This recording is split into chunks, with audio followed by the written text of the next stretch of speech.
ангельские языки. Уже все ученые признали, что это язык.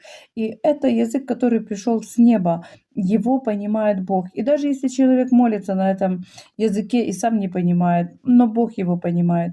Для того, чтобы получить ангельский язык, мы должны пребывать в церкви. Потому что церковь — это полнота, наполняющая все во всем.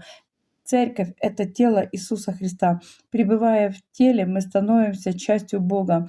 Тогда, когда мы каемся, когда у нас есть хлеб насущный каждый день, когда мы смиряемся, когда мы проповедуем, когда мы проповеди слушаем, Слово Божие слушаем, когда у нас есть человек Божий в Церкви Божией, тогда мы получаем Духа Святого, силу Духа Святого, крестимся в Духа и получаем ангельские языки.